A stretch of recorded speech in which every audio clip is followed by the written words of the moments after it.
ఇలా ఏ ఇంటికి వెళ్ళినా కూడా తెలుగుదేశం పార్టీ నాయకులకు కానీ కార్యకర్తలకు కానీ ప్రజలకు సమాధానం చెప్పుకోలేని పరిస్థితుల్లో వాళ్ళు ఉన్నారు.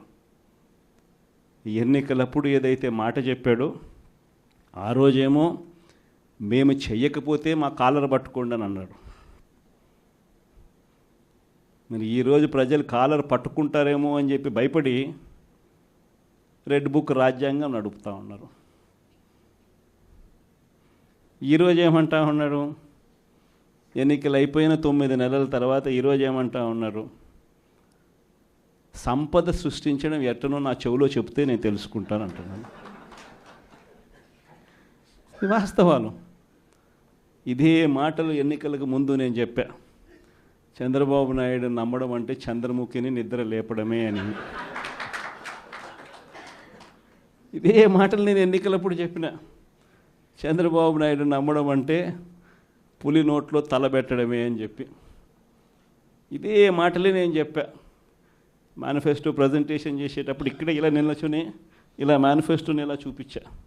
మన మేనిఫెస్టోని ఇలా చూపిస్తూ వాళ్ళు చెప్పిన మేనిఫెస్టో హామీలను కూడా ఇలానే చూపిస్తూ చెప్పా.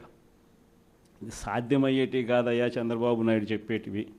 రాష్ట్రానికి సంబంధించిన బడ్జెట్ ఇది, మనం చేస్తూ ఉన్న బటన్లు నొక్కే కార్యక్రమం ఇది, దీనికే ఇంత డబ్బు ఖర్చు అవుతుంది.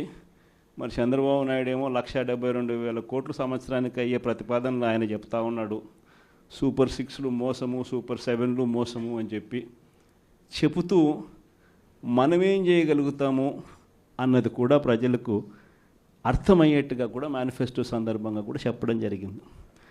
ఈ రోజుకి కూడా నేను చెప్తా ఉన్నా, ఓడిపోయాం పర్వాలా, ప్రతిపక్షంలో కూర్చొని ఉండం అది పర్వాలా, మళ్ళీ రీలు వెనక్కి తిరిగి మళ్ళీ అదే రోజుకు మళ్ళీ తిరిగి వెళ్ళి కనీసం ఇలా జరుగుతుందని తెలుసు కదా ఇప్పుడు ఎలా చెప్తావు అని చెప్తే మళ్ళీ ఆ రోజు వచ్చినప్పుడు ఇదే విధంగానే మళ్ళీ చెప్తా. ఎందుకనంటే రాజకీయాలలో విలువలు, విశ్వసనీయత అన్న పదానికి అర్థం అది. ఎన్నికలు ఎప్పుడొచ్చినా కూడా